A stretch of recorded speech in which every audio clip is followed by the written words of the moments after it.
Today's podcast features two separate, unique stories that are both themed around the same thing: people who suddenly just snapped. The audio from both of these stories has been pulled from my YouTube channel and has been remastered for this podcast. The links to the original YouTube videos are in the description. The first story you'll hear is called The Horrifying True Story of Katy Perry's Ex-Boyfriend. Her ex was a famous actor, and what he did will forever change the way you view the shows and movies he was in. The second story you'll hear is called This Demon Still Lives Among Us, and it is about one of the most notorious crimes in English history. These stories are both exceptionally graphic. As such, listener discretion is advised. But before we get into today's stories, if you're a fan of the strange, dark, and mysterious delivered in story format, then you've come to the right podcast because that's all we do. And we upload twice a week, once on Monday and once on Thursday. So if that's of interest to you, please go to the 5-star review button's place of work 1 minute before closing time, and then proceed to browse around for about 30 minutes and then leave without buying anything. Also, please subscribe to the MrBallen Podcast wherever you listen to podcasts so you don't miss any of our weekly uploads. I'm Dan Taberski. In 2011, something strange began to happen at a high school in upstate New York. A mystery illness, bizarre symptoms, and spreading fast. What's the answer? And what do you do if they tell you it's all in your head? Hysterical, a new podcast from Wondery and Pineapple Street Studios. Binge all episodes of Hysterical early and ad-free on Wondery Plus. Okay, let's get into our first story called The Horrifying True Story of Katy Perry's Ex-Boyfriend. Before we get started, I just want to give a special shout out to Billy Jensen, who is a fantastic true crime investigative journalist who wrote the article for LA Magazine called The Secret Life of Johnny Lewis. That article was used extensively in the making of this podcast. So thank you, Billy. Johnny Lewis was only 7 years old when he landed his first acting role. Granted, it was only a bit part in an obscure escalator safety video, but it was a start. From there, Johnny appeared in dozens of commercials, including with Pizza Hut, before someone recognized this kid has real talent, and he earned appearances on the hit TV shows Seventh Heaven, Malcolm in the Middle, and Drake and Josh, which were really big in the late 90s and early 2000s. In 2001, when Johnny was 18 years old, he had made enough money from acting that he was able to leave his parents' home in North Los Angeles and move into a new home right in Hollywood with a bunch of other up-and-coming actors and actresses. By 2006, when Johnny was 23 years old, he was riding high. He had landed several more big TV roles, like a recurring role in the show The OC, which was very popular in the 2000s. And in 2006, he was dating the mega pop star Katy Perry. And although their romance was relatively short, apparently it was very intense because Katy would go on to write 2 songs that were apparently about Johnny. But Johnny's real rise to stardom occurred 2 years later in 2008 when he was cast as the character Half-Sack on the critically acclaimed motorcycle drama Sons of Anarchy. While the show made him famous and fabulously wealthy, Johnny was growing concerned with the direction the show was taking. He felt like it was becoming too violent. Johnny liked reading poetry and studying philosophy and staying up late drinking tea and playing chess. He did not like acting out scenes of gratuitous violence. It just wasn't who he was. So after being on the show for 2 seasons very successfully, he was a very popular character. He went to the writers and said, "You gotta write me out of the script. I can't do this anymore." The writers were totally caught off guard and begged him to stay, but he had made up his mind, and so in 2009, his character was killed off. After leaving Sons of Anarchy, Johnny decided that he wasn't going to pursue any serious acting roles for the time being. Instead, he wanted to focus his time on writing his first novel, which was about this musical genius trying to make his way in the world. And so he started asking around to see if anybody he knew of a quiet place he could live and write out of. And his photographer said, "I think I know the place." It was called the Writer's Villa, and it was this beautiful house with 6 bedrooms for rent right outside of Hollywood. Over the years, it had become a sort of safe haven for up-and-coming actors and actresses still looking to land their big break. The reason it developed this reputation was because of the owner, Kathy Davis. She was this wonderful woman who really understood how difficult trying to break into Hollywood was for all these people that stayed at her house. And so she would look after them and make them food and offer them rides. And she would stay up late and listen to their frustrations and be a shoulder to cry on if they didn't get the part they wanted. Many of her tenants, who went on to be big Hollywood stars, would later attribute their success, at least in part, to the time they spent with Kathy at the villa, which they remembered as being therapeutic and soothing. Even though Johnny had already had his big break in The Sons of Anarchy, he loved the idea of living in such a peaceful place that seemed to cater to eccentric artists like himself. So in April of 2009, Johnny called Katy and requested a room, and she said, absolutely, you can stay on the second floor in the red suite. After moving in, Johnny would tell his friends that the writer's villa was just as amazing as he thought it was going to be. And Katy specifically was just as wonderful as everyone said she was. He actually struck up a friendship with her almost immediately. Everything seemed to be going really well for Johnny in his life until a few months later, he found out his girlfriend, Diane, was pregnant. Although this totally screwed up his plans for his novel, Johnny was really excited about being a father, and so he decided to move out of the villa and in with Diane, who lived nearby, to help take care of their child. 9 months later, on April 6, 2010, Diane gave birth to a healthy little girl named Culla May, and Johnny and Diane fell madly in love with her. But unfortunately, Johnny and Diane's love for each other faded quickly after becoming parents, and before long, Johnny had moved out and back in with his parents. Not long after that, Johnny and Diane became embroiled in this really vicious, long custody battle over Culla May, which ultimately Johnny lost, which was devastating for him. A few months later, in October of 2011, when Johnny was still living with his parents, he decided to take his motorcycle out and just go ride around and clear his head. And so he drove for about 2 hours to the west of LA out into the desert, where he lost control of his bike and he crashed. After getting to the hospital, his injuries were determined to be relatively minor, except they were concerned he might have a head injury. However, after testing negative for a concussion, he was said to be okay by doctors and he was sent home. But when he got home from the hospital, he was not okay. He was a totally different person. Johnny's father, Michael, immediately noticed the change in his son's behavior. He just started acting really weird and erratic, and his thoughts weren't always coherent, and he was really agitated all the time. It was just very obvious that something was off. And it made Michael wonder, perhaps my son did get a head injury from that motorcycle accident, and the doctors just missed it. And so Michael scheduled 2 separate MRIs for Johnny to go to, but for whatever reason, Johnny refused to go. Around this time, Johnny's friends began to notice his strange behavior when in December of that year, he was at an acting class and he began speaking in a vaguely British accent. And everybody in the class noticed it, and eventually someone said, hey, why are you doing that? And Johnny was like, what? And just kind of shrugged it off and acted like he wasn't doing that. A few weeks later, on the morning of January 3rd, 2012, Johnny was at his parents' house and he was sitting in the kitchen while his mom was making omelets, and Johnny just kind of abruptly says, I'm gonna go out for a walk. So he gets up, he's only got his pajamas on, no shoes on, he walks out the door, and as he's walking down the road, he gets maybe 10 or 15 feet away from his parents' house when he hears someone screaming, like they're screaming in distress, and he thinks it's coming from the apartment that was right next to his parents' house. And so he breaks into the apartment, but there's no one in the apartment, it's totally vacant. And so as he's in this apartment, wondering what's going on, the 2 men that owned the apartment, they came home and they see Johnny standing there and they told him he had to leave immediately. And instead of leaving immediately, Johnny grabbed a nearby glass bottle and he charged at them and hit them both over the head with the bottle before they managed to restrain him and hold him down until the police showed up. Johnny claimed he was acting in self-defense, but the police didn't believe him, and so they charged him with trespassing, burglary, and assault with a deadly weapon, and they sent him to jail. When Johnny's father was finally able to come to the jail and bail his son out, it had been 8 days, and in those 8 days, Johnny had been moved from general population to a psych ward because he was banging his head against the inside of his cell, and at one point he had tried to jump off of a balcony, and he was just generally acting unhinged. And so when he was discharged, on his paperwork, a doctor at the jail had commented that he thought Johnny at one point must have had some sort of head injury that had made him act this way, and he was definitely suicidal. When Johnny got back to his parents' house, he was an absolute wreck.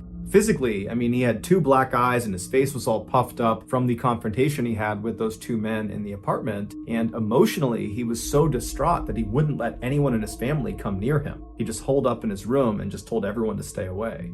He also became extremely sensitive to light, to the point where he was turning off all the lights in his parents' home, and then when they would eventually just turn them back on again, he would get agitated and turn them all off, and then finally he just disabled his parents' fuse box. But despite Johnny's obvious issues after coming home from jail, over the next few weeks, he did actually seem to be improving, to the point where at the end of January, so about a month after he came home from jail, his parents allowed him to move out and go live on his own in Santa Monica, California, about 30 minutes away. But as soon as he was living on his own, his troubles started again. On February 10th, so about a week after moving into this place in Santa Monica, he was arrested for punching some random stranger in the head outside of a yogurt shop, but he was ultimately released on $20,000 bail. A couple of days later, Johnny, fully clothed, just walked into the ocean, and when he was pulled out, he had to be brought to the hospital to be treated for hypothermia. A couple of days after getting out of the hospital, he was arrested again, this time for trying to break into a woman's apartment in Santa Monica. He claimed he thought it was his friend's apartment, but nobody believed him, so he was brought to jail and then released on bail again. After this second arrest in Santa Monica, Johnny's parents finally convinced him to go see a doctor about this potential head injury they thought he got from that 2011 motorcycle crash. Even though that jailhouse doc had suggested Johnny had a head injury, he had not officially diagnosed him. So Johnny needed another doctor to officially diagnose his head injury so they could begin to treat it. But the doctor Johnny wound up seeing did not suspect a head injury. Instead, he suspected schizophrenia or bipolar, which are two very serious mental disorders. And so he prescribed some medication to Johnny that would treat both of those disorders, and Johnny was on his way. Johnny refused to take the medication and refused to go see another doctor, and so his condition just continued to get worse. Johnny was still facing serious jail time for the break-in and assault against those two men in the apartment next to his parents' home, and so Johnny's lawyer was trying to get a deal done where Johnny would go to a mental health treatment facility for a year instead of going to jail for a year. But Johnny was so confident these charges would just get dropped and he'd be allowed to go back to his life and live the way he wanted to, that he fired his lawyer and he represented himself in court. But the charges were not dropped and he was sentenced to 1 year in prison. However, the jail he was sent to was so overcrowded, they reduced his sentence all the way down to only 6 weeks. When Johnny's father finally came to pick him up from prison on Friday, September 21st, 2012, Johnny was at an all-time low. Even though he had only been in jail for 6 weeks instead of the year he was supposed to be there, it was clear that amount of time had done an enormous amount of damage to him. And so on the car ride home from prison, Johnny just kind of sheepishly asked his father, hey dad, would it be possible if you called Katy Davis at the writer's villa and just see if there's any way I can move back in? And Michael's thinking to himself, I hadn't thought of that, but the writer's villa was the last place Johnny was when his life was still in order. It was probably the last place he was happy, and so he probably has attached a lot of fond memories to that place, and so that's a great place for him to go. And so as soon as they got home, Michael called Katy Davis and explained the situation and said, is there any way he can stay there? And she said, absolutely, the red suite is still available. I'll go up and make the bed right now. I can't wait to see him. Johnny stayed with his parents that weekend, and then on Monday, September 24th, he packed up his stuff and he moved back into the villa. 2 days later, a 70-year-old man named Dan Blackburn, who was actually neighbors to the writer's villa property, he was looking out his front window at this man who was standing out in the road. He only had on jeans and red shoes, he had no shirt on, and he was very sweaty, and he was just kind of frantically pacing around the road, and he had never seen this guy before, and so he's just kind of poking out behind his curtain, watching him to see what he's going to do next. And after about 15 minutes of this kind of strange pacing in the road, this guy turns and walks directly towards Dan's property, goes right up to the front step and starts knocking on the door. Dan was definitely a little bit concerned, but he shut the curtain, he walked over to the door, and he looks out the peephole, and there's this guy standing there with bright blue eyes that are all wide, and he's looking at the peephole as if he can see through and see Dan, but he can't. And so Dan reaches down and he opens the door just a little bit and he looks out, and the guy outside looks at him and goes, "Hi, I'm John. I'm your new neighbor." It would turn out John was Johnny Lewis. And so Dan opened the door a little bit farther and he looks at him and he goes, "Hi, John. Nice to meet you." And before the two men could have any sort of conversation, Johnny just abruptly turned around and walked away. And so Dan is totally puzzled by this strange interaction he's just had with Johnny Lewis. And he's watching him as he just walks back to the road, he walks back over and goes inside the villa and disappears. And so Dan kind of shrugs it off, he shuts his door, locks it, and goes back to his morning routine. About 30 minutes later, Dan is doing his own thing in his house when he hears his wife outside screaming for him to come outside. And so Dan runs out the front door, he goes into his driveway, which is between his property and the writer's villa, and he sees his wife is standing on the driveway, horrified, pointing up towards the back of their house. He looks down, and back near their back deck, Johnny Lewis, is standing on top of the guy that Dan and his wife had hired that day to paint their back deck. Johnny is just raining blows down on this guy. He's got a piece of wood too that he's hitting him with, and the worker is sitting there trying to shield himself. There's blood all over him, and Dan instinctively just runs over to Johnny. Johnny's not seen Dan at this point. Dan gets right up to him and he grabs him by the shoulder and he tries pulling Johnny off. He's screaming at Johnny to stop, but Johnny just seems totally unfazed. He's just destroying this worker. And so finally, after Dan yanks on Johnny hard enough, Johnny jumps up, turns around, and levels Dan square in the face. Dan falls to the ground, and when he looks up, Johnny is just standing over him, looking at him with no expression on his face. It's like he didn't know what he was going to do with Dan next, so he just stood there and stared at him. But Dan wasn't going to waste any time. He jumped up and he clocked Johnny square in the side of the head, but it had no effect on Johnny. He still just stared at Dan, completely expressionless. And so Dan grabbed a nearby lawn chair and practically broke it over the head of Johnny, but again, it had no effect on Johnny. He just stood there completely expressionless, staring at Dan. And so at this point, Dan just grabs the worker who can barely stand and he runs back down the driveway. He grabs his wife and they run towards the house to go inside. And the three of them manage to get inside the house. And as they're shutting the big heavy door, Johnny comes bounding up and he gets right in front and he jams his arm in the space between the door and the wall. So they can't close the door because it's getting stuck on his arm. And so all three of the adults inside, Dan, his wife, and the painter, are putting all of their weight on this huge wooden door onto Johnny's arm, and Johnny is just trying to grab them the whole time. And so finally, the three of them start raising the door and slamming it as hard as they can on Johnny's arm. And finally, after several hard blows to his arm, Johnny retracted his arm, and they were able to shut the door and lock it.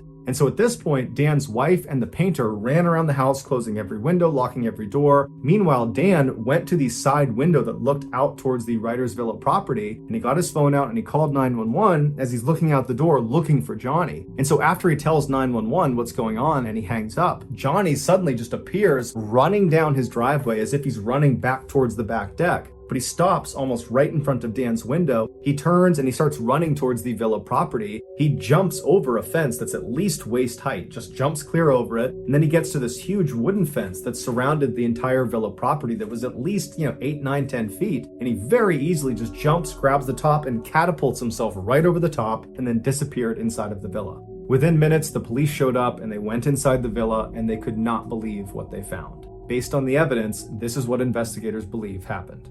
After Johnny, for the first time, walked up to Dan's property and awkwardly knocked on the door and said, "Hi, I'm John, I'm your new neighbor." After that, he turned around and Dan watched him as he left his property and made his way back and went inside the villa. Once Johnny got inside the villa, he made his way up to the second floor and he went into Katy Davis's room where she was sitting. Now, Katy most likely turned and saw Johnny standing in the doorway. He's got no shirt on, he's sweating, he looks totally crazed. She probably was not scared. Instead, her motherly instincts kicked in and she probably said, "Hey, are you okay? Can I help you? What's going on?" And as she probably stood up and made her way over to make sure he was okay, Johnny, for reasons no one understands, proceeded to beat and kick and strangle her. And then when she fell to the ground and was totally helpless, Johnny proceeded to either stomp on her skull repeatedly, or he hit her over the head repeatedly with a rusty hammer that was later found in his bedroom.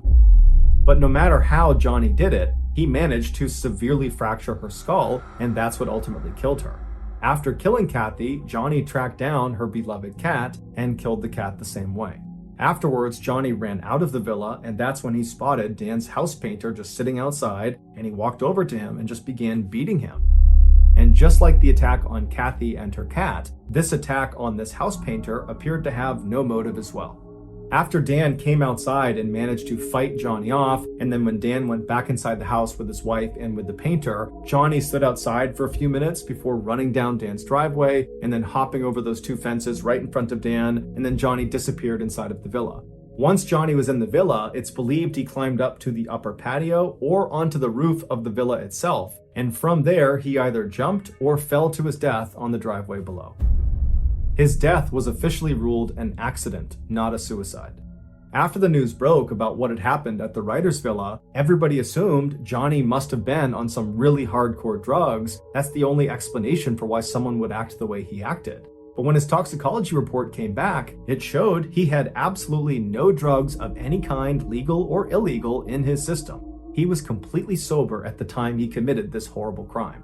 Some believe Johnny really did have some undiagnosed head injury from that motorcycle accident, and this head injury is responsible for his violent outbursts. Others disagree and say the head injury had nothing to do with it. Johnny clearly had some undiagnosed mental disorder. Maybe it was schizophrenia, maybe he was bipolar, maybe it was something else, but it was this mental disorder that led to these violent outbursts. But to this day, no one knows for sure why Johnny did what he did. All we know is an innocent woman and her cat were needlessly killed.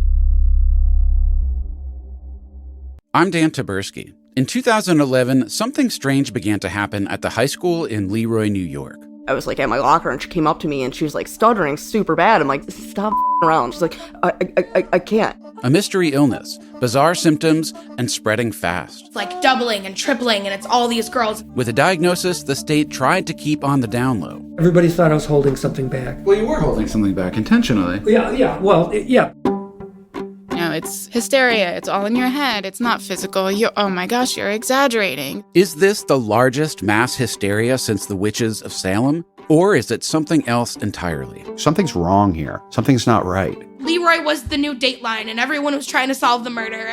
A new limited series from Wondery and Pineapple Street Studios, Hysterical. Follow Hysterical on the Wondery app or wherever you get your podcasts. You can binge all episodes of Hysterical early and ad-free right now by joining Wondery Plus.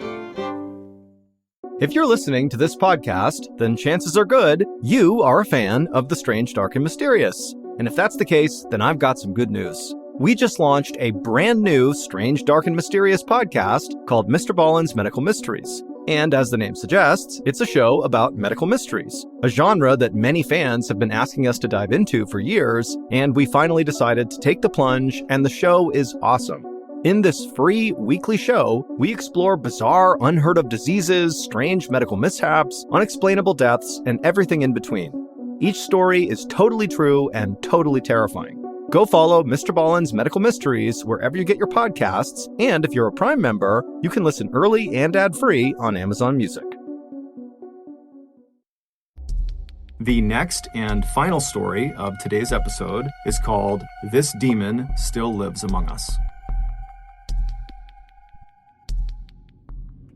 In early 1974, 31-year-old Michael Taylor was living happily with his wife Christine and their 5 children in Ossett, which is a small town in central England. Michael was described as a great father and a great husband who had an excellent sense of humor. In fact, neighbors, whenever they would walk past the Taylor household, would say you could often hear the sound of Michael laughing or the sound of him telling jokes to his family. But in April of that year, everything changed for the Taylor family. Michael had been doing some home repairs when he fell off of a ladder and he hurt his back. The injury itself was fairly minor, but it resulted in chronic pain, and this chronic pain quickly changed how Michael behaved. Michael went from being this cheerful, funny, happy guy to being sad and depressed, and he was so irritable that his family could barely be around him because he would lash out at them.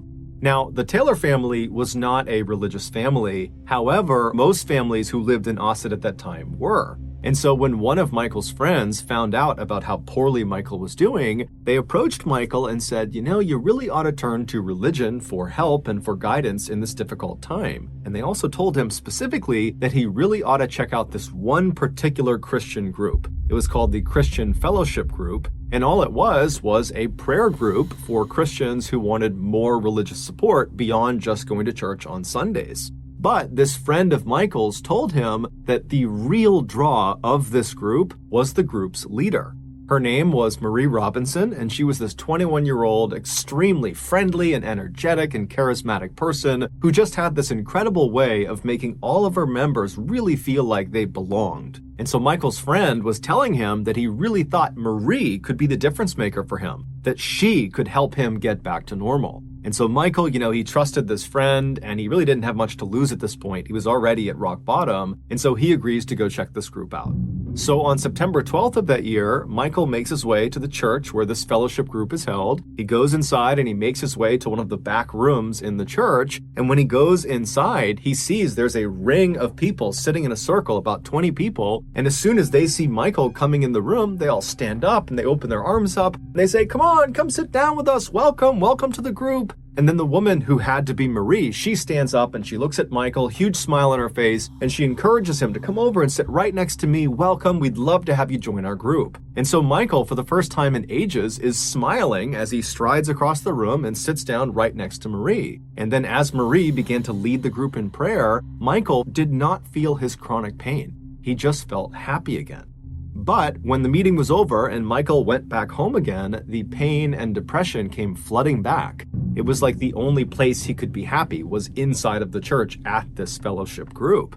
And so over the next couple of weeks, Michael completely prioritized this group. He went to all of their meetings, and over the course of these couple of weeks, Michael became very close with Marie, and apparently Marie became very close with Michael, to the point where the two of them would stay after the meetings were over, and just those two would sequester themselves in quiet prayer. No one knew what they did in there, but it just seemed like they were developing a real relationship. And in fact, many people in this group suspected they were having an affair. And before long, the rumors in the church had spread outside and were all over Ossett. And then before long, Christine, Michael's wife, was hearing from a friend or a neighbor that apparently Michael was having an affair with Marie. Now, Christine had already suspected her husband was having an affair with Marie because Marie was the only thing Michael talked about when he got home. So, on October 1st of that year, only a couple of weeks after Michael had first attended this group, Christine waited until Michael had left the house to head out to one of the group meetings, and then Christine hopped in her car and she followed him to the church. And when she got there, she parked her car, she took a deep breath, and then she got out, she made her way to the front doors of the church, and she stormed inside, and she found the room where these meetings were held. She barges in, and she points at her husband, and she says, "I know you're having an affair with Marie, and you're gonna admit it in front of this whole group." And Michael, who's sitting with his back to his wife in one of the chairs, he stands up, and instead of addressing his wife, who's accused him of infidelity, he turns and looks at Marie on the other side of the room. And when Marie made eye contact with Michael, she screamed. She would later say Michael did not look human. He looked like a beast and he had wild eyes. And so as Michael is standing there staring at Marie with this very aggressive face, he began breaking out in tongues.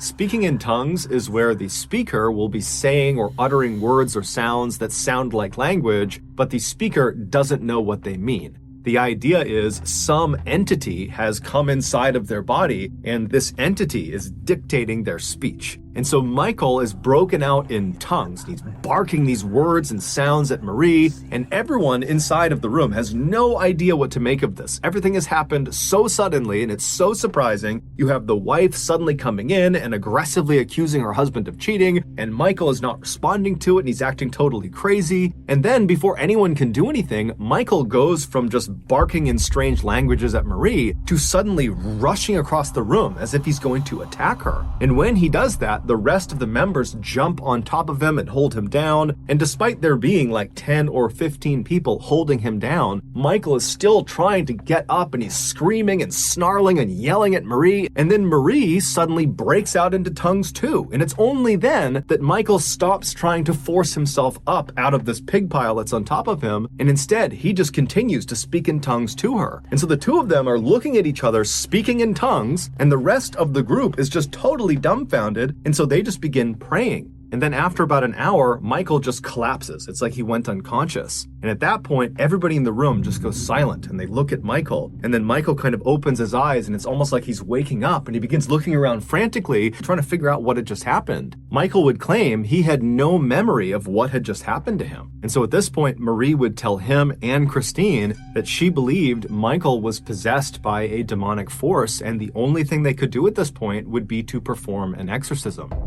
An exorcism is an expulsion or attempted expulsion of a supposedly evil spirit inside of a person or a place. Michael and Christine were at a loss. They had no idea what to do in this situation. They were both kind of in shock for very different reasons. And so they just kind of deferred to Marie's judgment and said, yeah, I think an exorcism is the way to go. So Christine and Michael just leave the church and go home, and then the next morning, Marie would get in touch with the Anglican Church of England and would request an exorcism. And after hearing about what was going on with Michael, the Anglican Church would say, yeah, that does sound like he needs an exorcism. And so the following day, they would send out 2 of their best exorcists named Peter and Raymond. And so Peter and Raymond, they get to Ossett, they go to Michael's house, and they observe him. And very quickly, they determine that it does seem like Michael is possessed by at least one demonic force. And so they tell Michael, the only thing we can do here is perform this exorcism, but we need you to agree to it. And so Michael says, okay, yeah, I agree to this exorcism, and so would his wife, because she at this point is just completely unsure what to do. She's just going along for the ride. So a day later, on October 4th at 10 p.m., Michael, his wife, and the rest of the members of this fellowship group, along with Peter and Raymond, they would all meet at this other church in a neighboring town. And as soon as Michael had been positioned in the middle of this group in this chair, Peter and Raymond began the ritual by praying. And as soon as they did, Michael began screaming out in tongues, and he began writhing around, and he fell to the ground, and he began contorting his body in grotesque positions, as if the words Peter and Raymond were saying were physically harming Michael. And so after 8 hours of this, during which they had to actually tie Michael down to prevent him from hurting other members or hurting himself, after 8 hours, they finally just came to a stop. Peter and Raymond were exhausted. It looked very much like Michael too was exhausted. And as soon as they stopped the ritual, Michael just kind of collapsed on the ground as if he had fallen unconscious. And then at some point he kind of wakes up and he's looking around wildly. He's still tied down to the ground and he's acting like he has no idea what's just happened. And at this point, Peter and Raymond, they tell him that, the exorcism was mostly successful. We identified 40 demons inside of you, and this exorcism was able to expel 37 of them. So that means there's still 3 demons inside of you. Now, we can't do it right now. We're too tired. You're too exhausted. So go home, get some rest, and tomorrow we will finish this exorcism. We will get rid of those 3 demons, and you will be just fine. And so Michael and Christine, they get their things and they leave the church and they head home. A few hours later, around noon, a woman who lived near where Michael Taylor and his family lived thought she heard something strange outside of her house. It sounded like someone yelling. And so she went to the front of the house and she pulled the curtain aside on one of her windows. And outside, walking down the street completely naked, covered in blood, was Michael Taylor. And he was saying something about Satan. And so this woman, she calls the police. The police show up and they find Michael. He had curled up on the sidewalk outside of this woman's house. And he was giggling like a child in the fetal position.